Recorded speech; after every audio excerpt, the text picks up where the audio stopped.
The Mirror Channel, Part 1. The Static Girl, it began with whispers.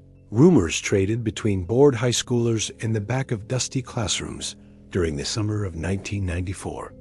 A strange broadcast, they said, would appear on televisions in rural prefectures late at night.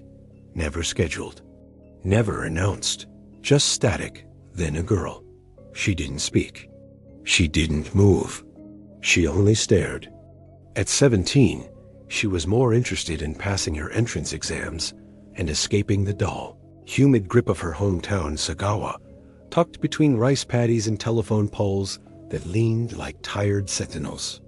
But her younger brother, Hiroshi, was obsessed. They called it the Mirror Channel, the girl in the static. Kubo-senpai saw it. He hasn't come to school since. Yuko Tanabe didn't believe in ghost stories.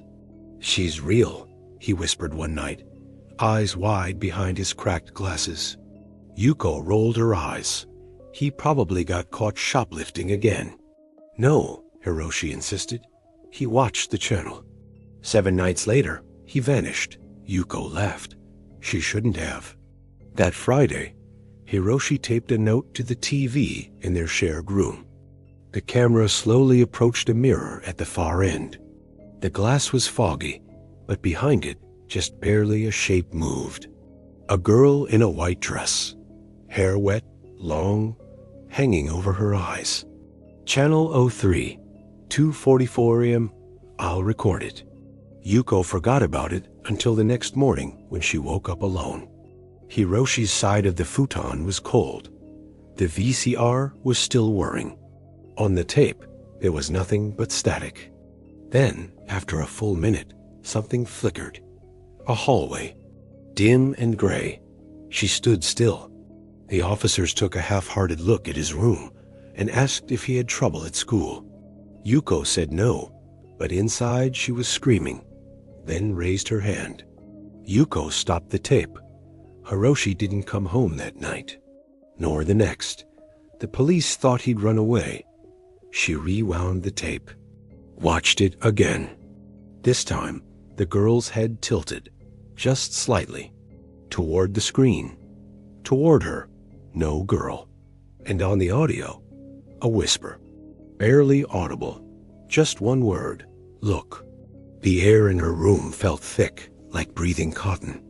Yuko burned the tape in the alley behind her house.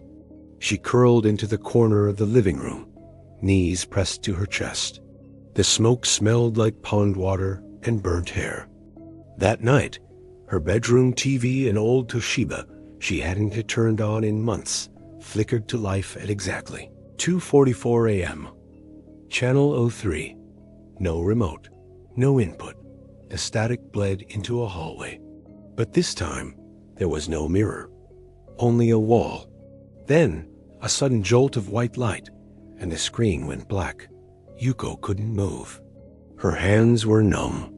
From the hallway outside, she heard soft, wet footsteps. She ran to her parents' room. They grumbled, annoyed, and told her to go back to sleep. By dawn, the TV was off again. She tried to tell herself it was stress, grief, imagination. But the mail that arrived that morning ended all doubt. There was a VHS tape, no return address. The girl beneath it, pressing upward from the deep, her hands bloodless and broken. Label, for Yuko. The tape played with static, then the hallway again. This time, the camera angle had changed closer, angled lower, as if the lens itself had grown afraid. In the mirror, the girl was clearer now. Her skin looked wrong like wet paper. Her dress moved, though there was no wind. And her face, spots where ghosts live. Not spirits, ghosts, things that died badly, that want to be seen again. Yuko realized there was none, just shadow, an emptiness where a face should be. Rumor said he once worked for NHK back in the 60s before he lost his wife and vanished into countryside solitude. The girl raised her hand again. This time, the whisper was louder. "Look into me." Then the screen distorted. A loud burst of audio, like a reversed scream, and silence. Yuko collapsed. She dreamt of water, a black lake, the mirror floating in its center, just above the surface. When she awoke, her nose was bleeding, her skin smelled like mildew, and her mirror on the wall above her dresser had cracked, right down the center. But if you give it back Barry the signal where she was lost, maybe she'll forget you. She visited the only person who might understand, Mr. Nakamura, the old janitor from school. He didn't act surprised when she told him. "There are places in the signal," he said, sipping weak tea. Yuko showed him the cracked mirror photo. Nakamura sighed. "You didn't watch it all the way, did you?" "I stopped it." "Then you've still got a chance." "A chance for what?" "To return it." "Where?" "The girl was drowned in a place that no longer exists." "But the signal remembers." Yuko shook her head. "You're just trying to scare me." Nakamura didn't blink. "In 7 nights, the channel plays for you one final time. If you see her eyes, it's over." "Where was she drowned?" He wrote a name on a paper napkin. "Lake Kirihara." "It was drained years ago," he added.